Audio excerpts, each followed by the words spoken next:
you guys. Thank you. Thank you so much and welcome, beautiful people. It is great to be here with you, and if you're just joining us at home, you're just on time. My name is still Monalisa and you're welcome to you and I. Give me your hand, do not be afraid. I promise I'll stand by you all the way. Here is my shoulder, if you need a friend, I'll be your anchor on whom you can depend. With Mona Lisa. Coming up,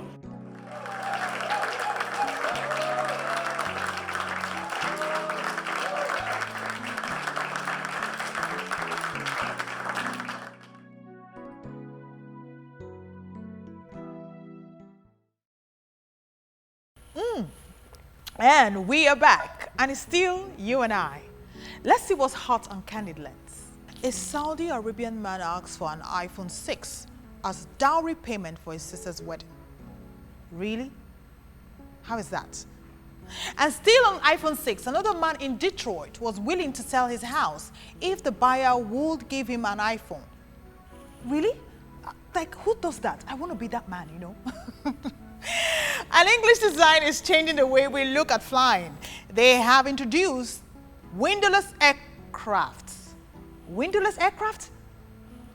Though it's an innovative feat, it may prove difficult for people with fear of flying or staying in enclosed spaces.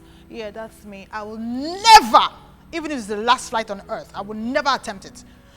Amara Chidozie could feed herself with feeding bottle at just 3 days old. Wow, that's so sweet. Well, that brings it to the end of Candid Lens in this episode. Don't go away. It's still you and I.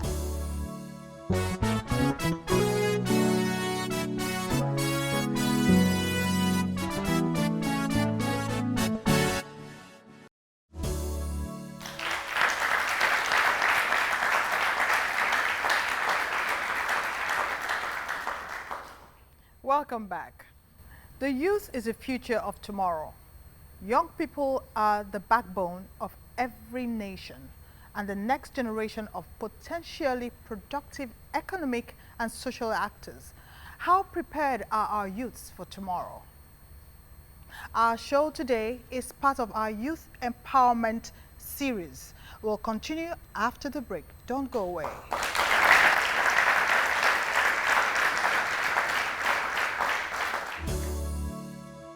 Mai Atafo is a renowned bespoke tailor and creative director of Mai Atafo Inspire, a leading menswear brand in Africa.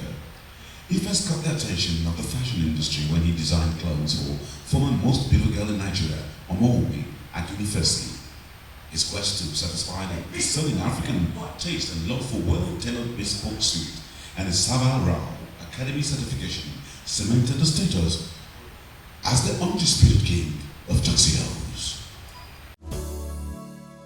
And I present to you Mai Atafo.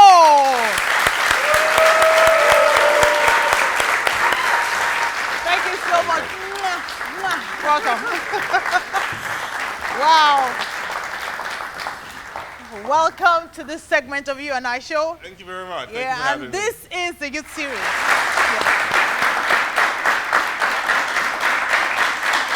Thank you. Welcome to this segment of You and I Show, Mai. It's a great pleasure to having you on this show. Now, there's something we usually do. You are going to have to take a pledge. It's a tradition. Okay. So put your hand on your chest. Okay. I pledge. I pledge. To say the truth.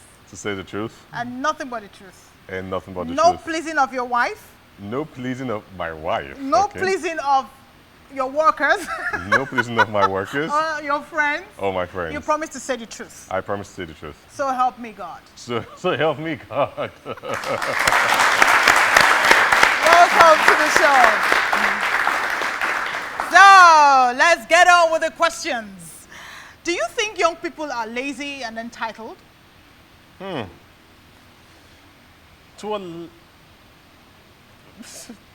That's a very tricky question. Yes, it is. Entitled by that I mean they'll rather, be more comfortable sitting behind the computers, trying to do one of those fraudulent acts, trying to see how they can make quick cash. I actually think they are just because of the environment, not because they want to be.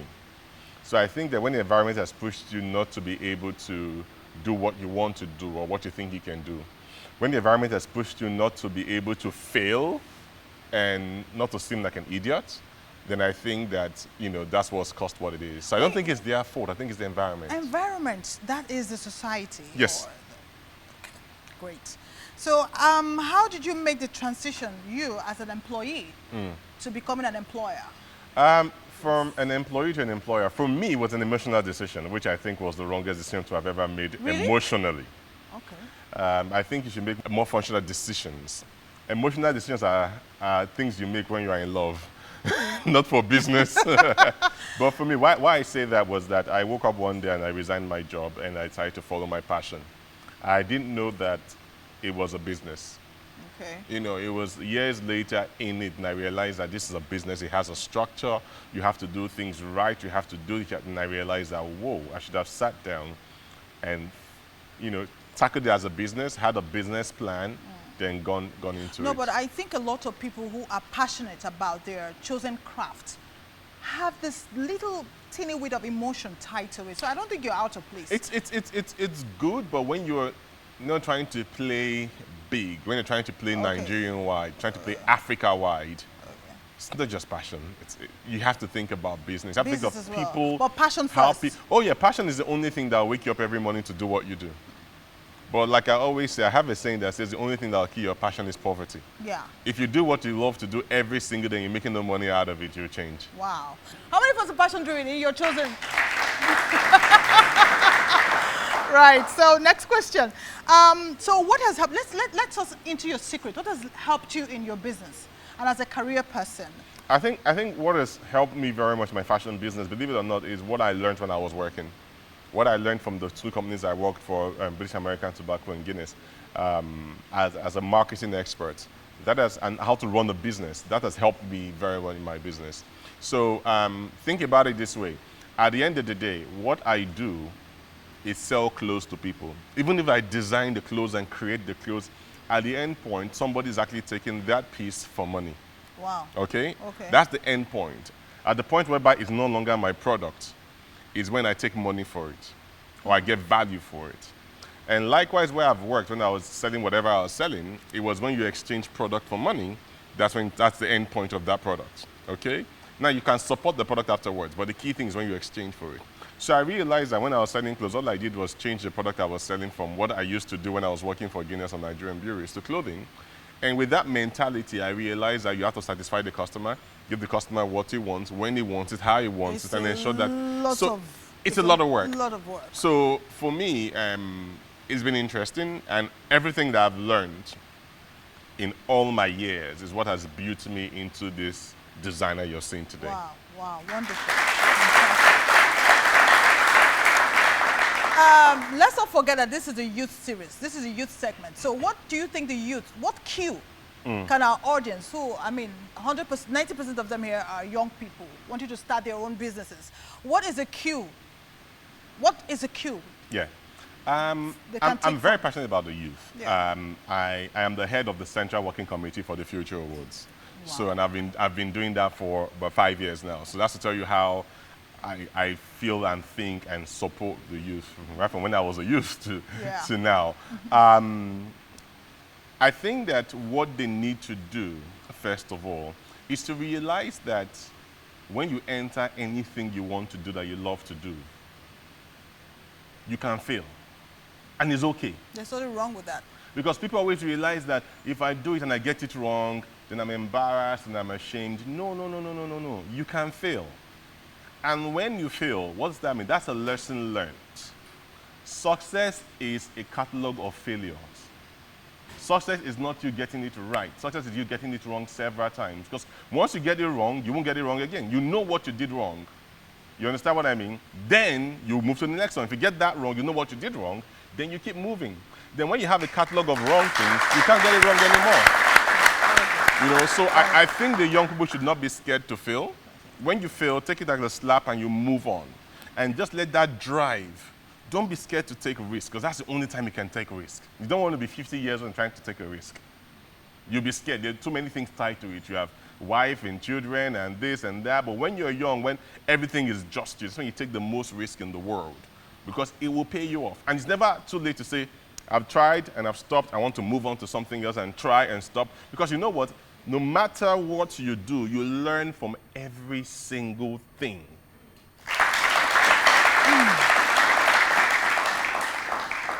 Now, your business, what part of it do you enjoy most? Ooh.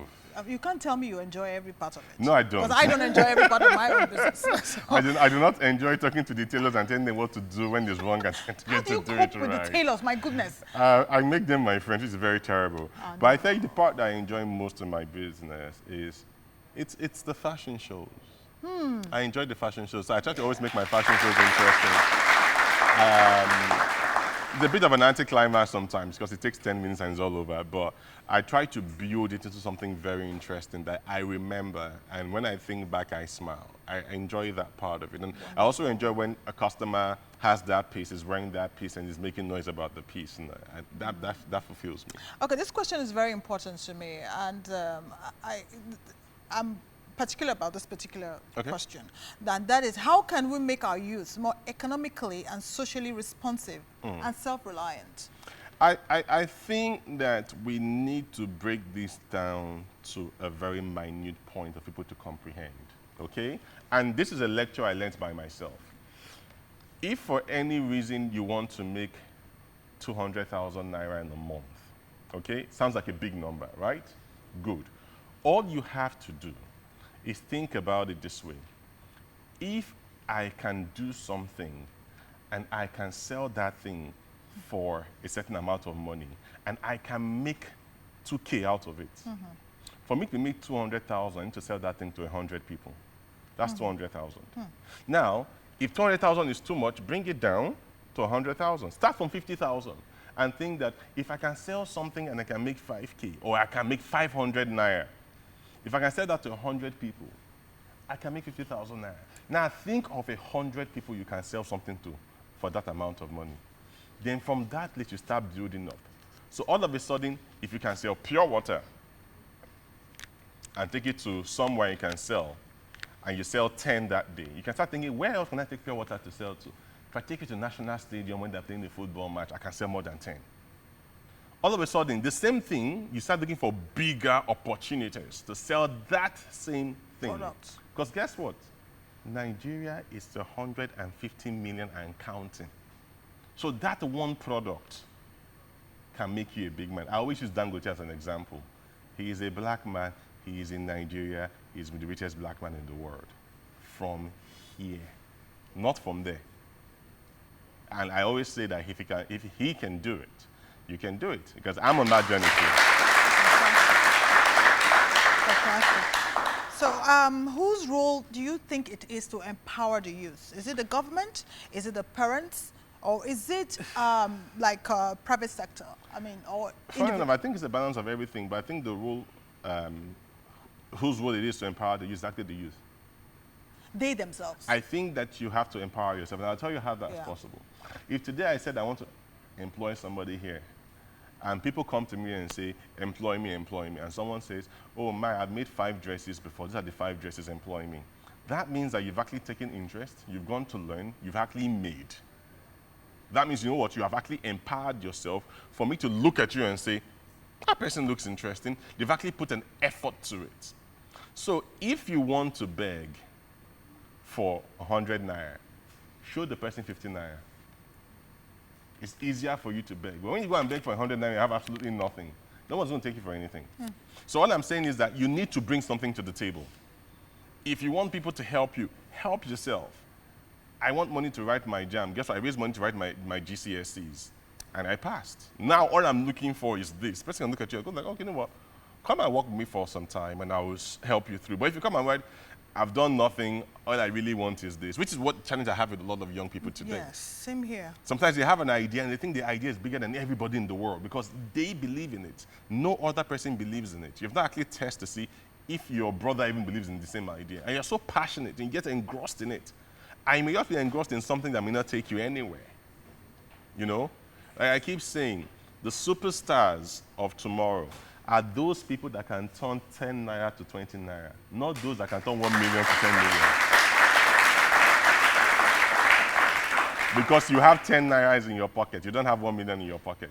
If you can turn 10 naira to 20 naira every hour, you're the next millionaire. Wow. So think about it that way. Okay, we're going to go for a break now. When we come back, there's more on Mai Atafo. Stay tuned.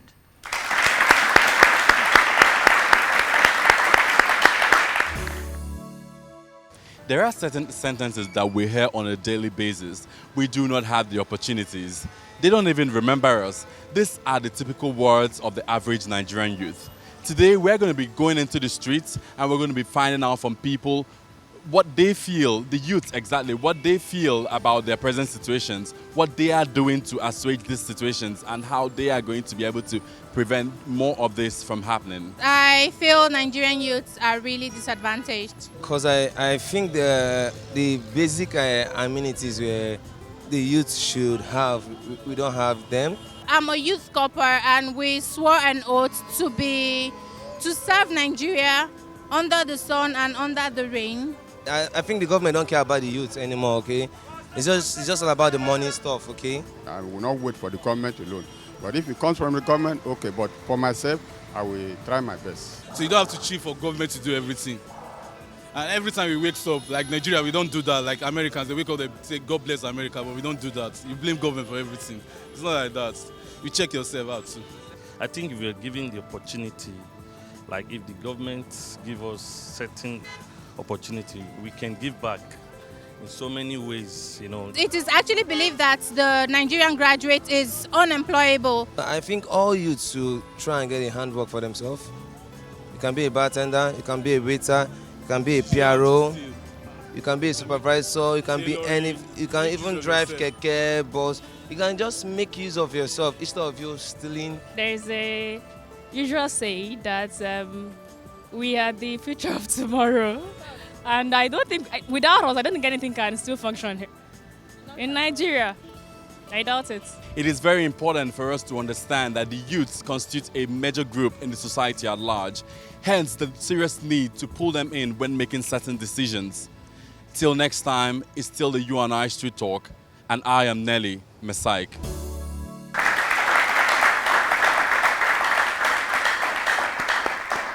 Welcome back, and this is the youth series, and of course with Mai Atafo, how we can empower the youth to do more and not sit at home and become rebellious. So Mai, young people place a lot of emphasis on having white-collar jobs, which are not that many. Yeah. How can we encourage them to seek other non-traditional employment streams like farming, you know, like even becoming entrepreneurs of all ramifications? So I think unfortunately for the young people, I think they are disadvantaged because before them, there are no people to actually show them the way to do these things we're talking about. So I think that there's lack of mentorship in Nigeria as a whole. Really? And yes, there is. Even how important is that? It is very, very important. I had 2 minutes with Tony Numelu and it changed my life. Do you understand? There's another man that sells shoes called Jim Bendy. I had 4 hours with him, and it's changed my business forever. And so is it like a personal one-to-one with them? It doesn't have to be personal. Yes. It can be something like this, but on a larger scale, forum, like a where workshop. People can actually talk. And I think something else is that, you know, some people think that farming is not cool and it's like this. I know a friend of mine who's a farmer, right? And she's making a lot of money. Christmas, Easter, she makes millions because she's selling chicken. Do you understand? And people think that's not cool. But if you can actually make it cool, make them understand that this is what you can do with it, then they can, you know, appreciate and decide to go into it. So I think that I just think that the road has not been set for them to actually see this. They're young people. Young people cannot see that far. You know. I think that, you know, Nigeria. I'm one of those that actually strongly believes that Nigeria is going to become a better place. All we need to do is go for it. All right, let's come come back to your fashion sense. Why do you call yourself a bespoke tailor? I mean, what's the difference between a bespoke tailor and a fashion designer? I need to be... I am a bit of both. I'm one of the only designers around that does both menswear and women's wear. So for the menswear, I am a tailor. And for the women's wear? I'm a designer. Can you do something for me for the show? Oh, definitely. Why not? I have to sell myself. So, whoa.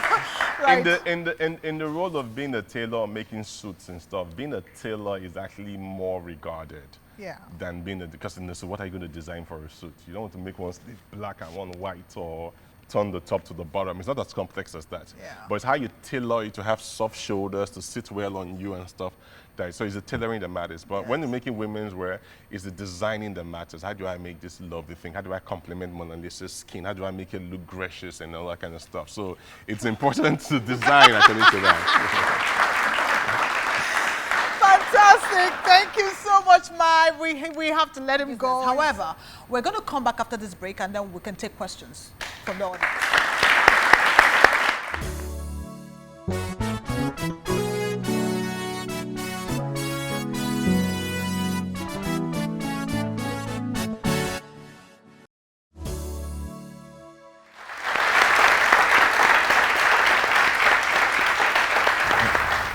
My name is Damilare Samuel. Hello, Dan. And I must say, you're looking very good. Oh, thank you very much. So, my question is this. What words do you live by? Or in other words, what is your philosophy? Or what are your philosophies about life? Okay. Nice. Thank you. I have a few. One doesn't help me procrastinate. So what I do, I say, as long as it's not in my hands, it is not mine. Even though I've worked for it. So as long as someone hasn't given you the money for what you have worked for, it's not yours. When I used to work before, as long as I've not paid me my salary, I've not worked. Okay? So that way you can actually plan. Rather than plan on something and it doesn't come through, then you're sad. So you kind of manage your expectation. I said one earlier on, the only thing that will kill your passion is poverty. So I believe that when you have love for something, look for an interesting way to turn it into something tangible. That way, you'll never work again in your life because you're having fun, because your passion is actually something you do for fun.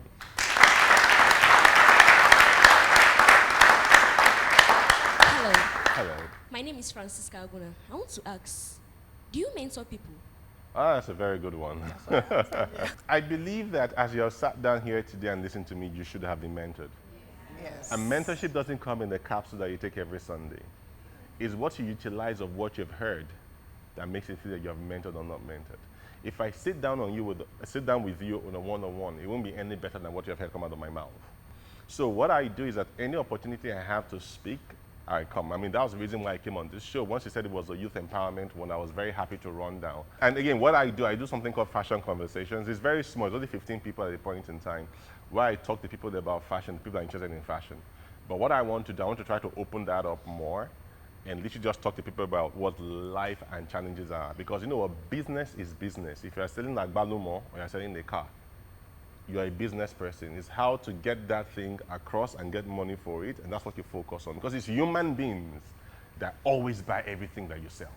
So I want to challenge myself and say that I will open it up a bit more and try to, you know, mentor more people. And I'm a part of the Future Awards. The Future Awards always does different series where they mentor people. So wow. Yes, I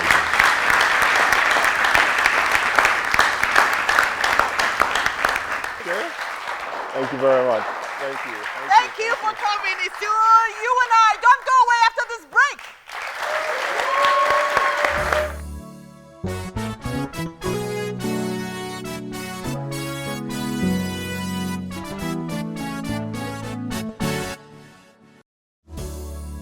Welcome back.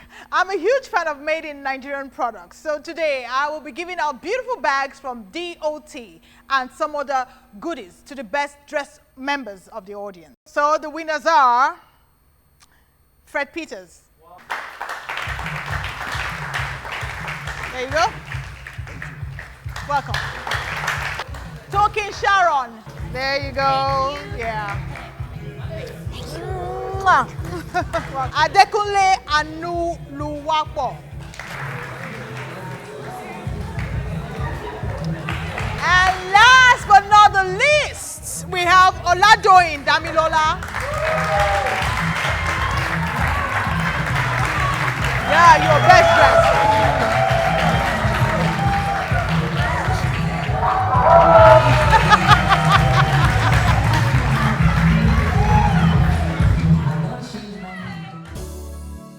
I'll end with a quote from Kofi Annan.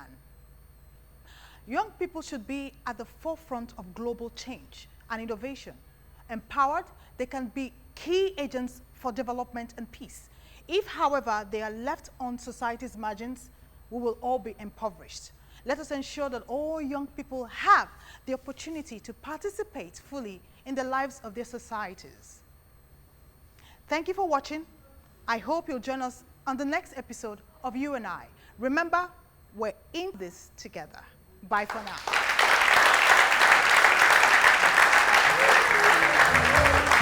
Do not be afraid. I promise I'll stand by you all the way. Here is my shoulder. We are back, and it's still You and I. Let's see what we have on Candid Lens.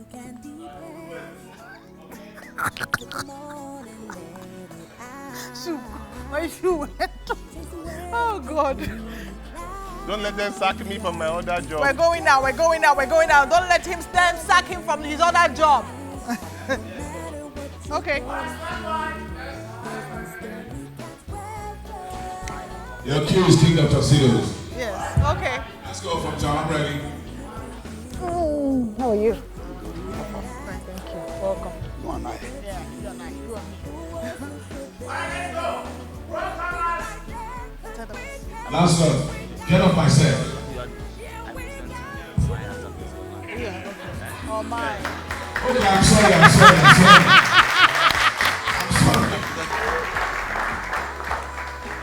Thank you very much, guys. You guys rock.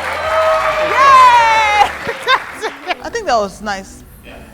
All right, change costume. Yay!